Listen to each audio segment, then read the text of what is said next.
Good morning. My heart goes out to every educator, administrator, student, all of the faculty, the securities in our Broward County school systems. I come from a perspective as an educator of 17 years.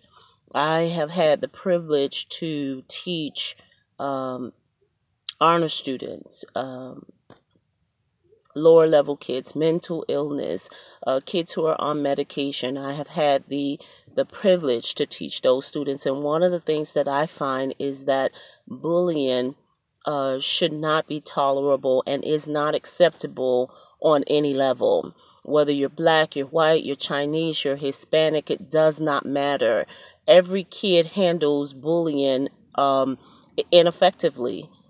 No one says, "Oh, I'm being bullied today," and I appreciate the student who stole, my money, or asking me to take off my shoes, or stealing my lunch.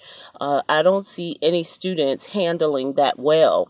Also, a lot of our kids are medicated. A lot of times, parents don't know how to deal with and cope with some of the things and issues that they're facing, and so they are on medication.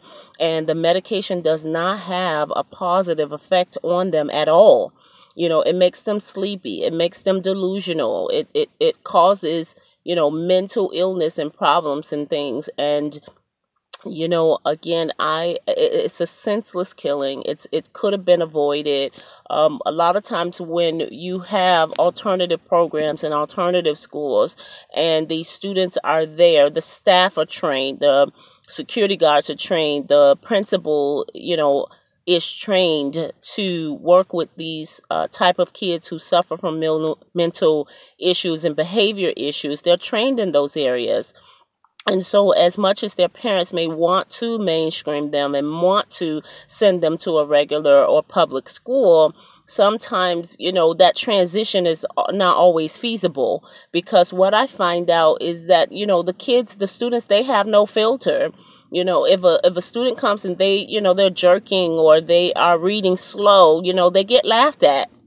And it's up to the educator to say, listen, nobody laughs at anybody in this class. There is no bullying in my class. It's up to the educator to call that to the forefront of students and let them know what's appropriate and what is not. And then at the same time, the parents, it's up to the parents to say, wait a minute, my kid probably cannot function in a particular environment.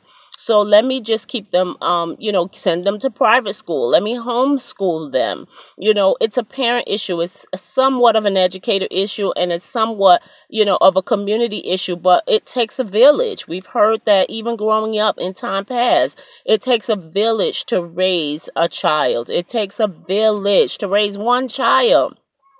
And so we all have to play our parts, and it's very, very important that even as an educator that our voices are heard, and even, the signs that we see when it comes to students who are, looking fascinated by guns, fascinated by killing people, fascinated by getting, their names popular, fascinated by so many different things.